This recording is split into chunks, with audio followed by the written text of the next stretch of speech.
Hey guys, it is me, the Gamer09, here to bring you another episode review, or episodes review of Legend of Korra Season 2, The Book of Spirits. And this time I'm going to bring you two because this kind of goes all along with the hour-long Korra special that I didn't know about because I watched it on the internet, but that's beside the point. So we get a little glimpse into the past of Korra's past lives, because this wouldn't be an Avatar series of Korra going through some kind of spiritual journey, because we all know she needs it.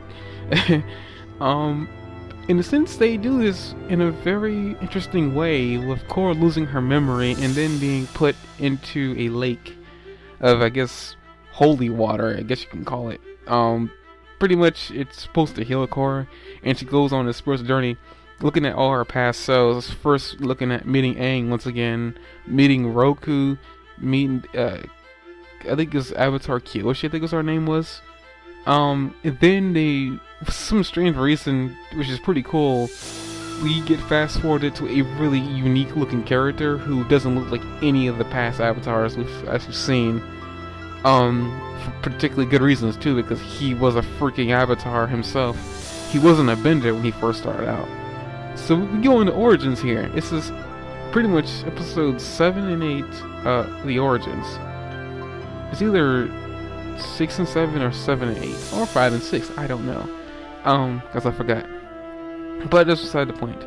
Pretty much we go throughout this journey of seeing this avatar named Juan become the first avatar, because we actually get to see how the world used to be compared to what the world is now. And the world used to be, spirits and humans basically just lived in coexistence, but it was more of, I would say, humans were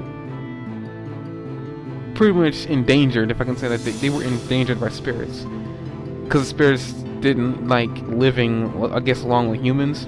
This one looked like it. I mean, a lot of spirits, especially one spirit, did not like humans. He found them repugnant, ugly, just flat out disgusting, which is kind of hilarious because his character looks like a character you've seen before. If you remember back in the original Avatar, when Aang was around, you saw this character when Aang went to Spirit Realm. But I'm getting off track here. Pretty much we see life where humans weren't actually the most dominant, weren't the dominant species at the time. Spirits were. Spirits roamed free everywhere. Like, you know, you wouldn't look at any, you couldn't turn left or right while running into a spirit. Humans, for one, actually lived on these giant lion turtles. They made cities on lion turtles, and these lion turtles also kept a specific element with them. So yes, there were 4 lion turtles that held air, fire, earth, and water in their possession, and a 5th one, because we know Aang ran into the 5th one. I would say it was very unique.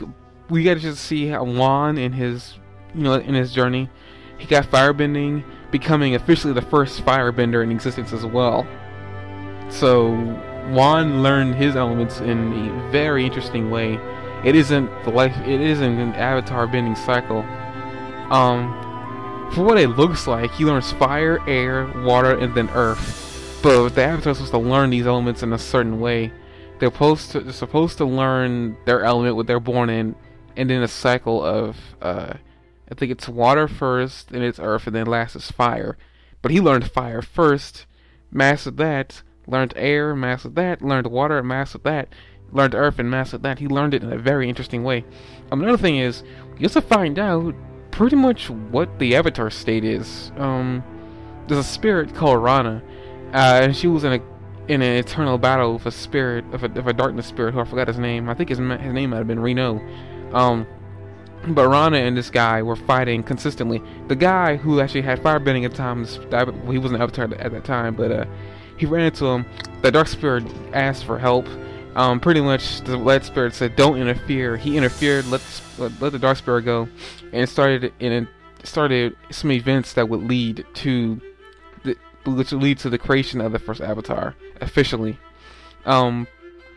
With long story short, we get a couple of scenes where we see Juan and Reina working things out, because she's got to help him master all the elements, because no humans should be able to have more than one element. So she allows him, passing through his body, to be able to switch elements he's able to control. Thus, in the end, And a circumstance happens where Reno gets really injured, so she decides to inhabit Juan's body permanently. It's really dangerous for her to stay in his body for too long because he'll probably die from it. The final battle between him and the Dark Spirit, pretty much what happens is she inhabits his body and they're losing the fight. She says, I gotta get out of your body before I kill you. He says, no, we gotta do this together. And then the solstice, apparently, that the spiritual solstice happens, and the spirit world, the world of living and the world of the spirits come closer and closer together. This is supposed to be the point in time where darkness is supposed to overcome everything, or light. But what Juan does, he actually touches one of the poles of the spiritual world, I guess. And what happens? He permanently fuses with Juan. Pretty much, he defeats the dark spirit, and he pretty much dedicates his life to make sure the spirit world and the living world live peacefully. He's actually the main reason why the spirit world is even the way it is in Legend of Korra, and even Avatar: The Last Airbender. They're separated because of him, because of what happened. He wanted to make sure that the spirit world doesn't get in contact with the human world, and the human world doesn't come in contact with the spirit world. Only the Avatar can be in contact with both, because they're supposed to be the bridge. Which, I will say this much, didn't really need the backstory. Am I complaining that I get the backstory behind the Avatar? Heck yeah, I mean, it's a really interesting, and they did it in a very interesting way. It wasn't stereotypical. There's a lot of unpredictable events that happened.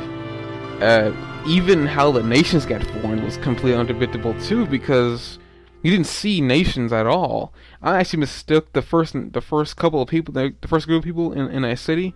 I mistook them for the Fire Nation. I think in the end they did become the Fire Nation, but at the time that I had called them that, they weren't the Fire Nation. They weren't officially called the Fire Nation. But if you want to get the full story and everything behind Avatar, I suggest you go watch the episodes, the beginnings, part 1 and part 2. You get a full appreciation just for, the people who made this series. They went all out for this. They went all out for the origin. I'm glad they did, because we got to see Juan, the original Avatar. I almost feel like a lot of people really want to see Legend of Juan now. I'm kind of opposed to it, because I got everything I needed from Legend of Juan. I mean, he wasn't the most influential character by any means. He wasn't any more influential than Kyoshi was, and Kyoshi killed a man by separating the earth from what he was under. Oh, that's horrible. But yeah, it was awesome. Like, all in all, this was a perfect episode to fill in a gap that necessarily did not need to be filled in. Nobody wondered where the Avatar first came in. I mean, even me, who's really curious about backstory of characters, didn't really care much to even wonder where did the original Avatar come from, who was the original Avatar. Granted, I did start thinking about that during the summer that there was a break in between the series of Legend of Korra, but I didn't really care that much.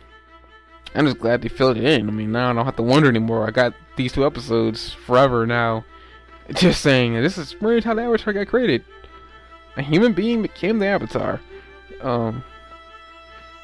If you wonder what happened to him, he actually ended up dying, and Reina chooses the next host, which I think she goes in the order of air, water, earth, and fire. She does that on purpose, I guess.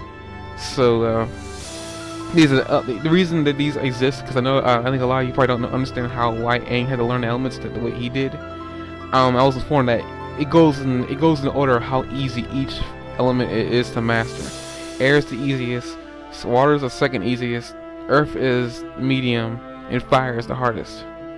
Even though we saw Aang really didn't master earthbending at all. He had a hard time doing that, as a hard time he did with fire, even water. Apparently he didn't even master water yet, which is kind of funny that the only element he officially mastered was air. But whatever, I'm going on for too long. This has been the Gamer09 doing a review of Legend of Korra's episodes 6 and 7, or 7 and 8 of Legend of Korra, The Beginnings. Hope to see you guys next week.